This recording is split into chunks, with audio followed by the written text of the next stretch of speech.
Hello hi everyone. ఈరోజు మనం చూస్తున్న రెసిపీ ఏంటంటే మిర్చి బజ్జీ అనమాట. ఈజీగా ఇంట్లో ఎలా తయారు చేసుకోవాలో చూద్దాం. ఫస్ట్ మనం దీనికి ఇట్లా మిర్చి బజ్జీలు, పొడుగ్గా ఉన్న మిర్చి బజ్జీలు తీసుకోవాలన్నమాట.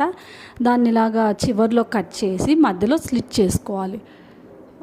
స్లిట్ చేసుకొని గింజలు ఏమన్నా ఉంటే తీసేసుకోవాలన్నమాట. తక్కువ గింజలు ఉంటే అలాగే వదిలేయచ్చు, ఎక్కువ గింజలు ఉంటే అది తీసేసుకోవాలి. కారం ఎక్కువ ఉంటుంది కాబట్టి ఆ గింజలన్నీ తీసేసుకోవాలన్నమాట.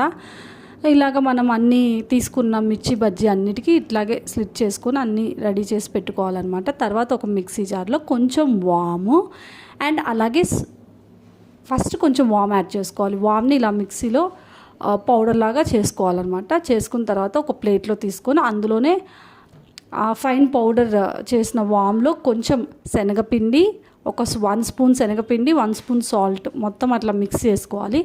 ఆ మిక్స్ చేసుకున్నది మనం స్లిట్ చేసిన మిర్చి బజ్జీలో పెట్టుకోవాలన్నమాట. మిర్చిలో పెట్టుకోవాలి మధ్యలో. అప్పుడు ఏంటంటే మనకి మిర్చికి సాల్టీగా ఉంటుందన్నమాట, మనం తినేటప్పుడు చప్పగా లేకుండా. సో ఇలాగే మనం అన్నిటినీ రెడీ చేసి పెట్టుకోవాలి. తర్వాత ఒక బౌల్లో శనగపిండి తీసుకోవాలి అండ్ అలాగే కొంచెం సాల్ట్ యాడ్ చేసుకోవాలి అండ్ కొంచెం సోడా ఉప్పు. ఇది స్కిప్ చేసినా పర్లేదు, బట్ మనకి క్రిస్పీగా రావడానికి యాడ్ చేసుకోవాలి. అండ్ వాటర్ యాడ్ చేసుకుంటూ మిర్చి బజ్జీ కన్సిస్టెన్సీలో చేసుకోవాలన్నమాట. చేసుకున్న తర్వాత ఇలాగ మనం ప్రిపేర్ చేసుకున్న మిర్చిని అందులో డిప్ చేసి శనగపిండిలో ఇలాగ ఆయిల్ డీప్ ఫ్రైకి పెట్టుకొని హీట్ అయిన తర్వాత అందులో వేసుకొని బాగా ఫ్రై చేసుకోవాలన్నమాట.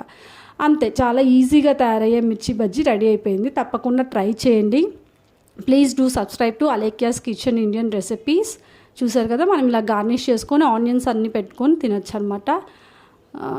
ఈ సమ్మర్లో super quick and easy snack అనమాట. తప్పకుండా మీరు అందరు ట్రై చేయండి. Thank you so much for watching.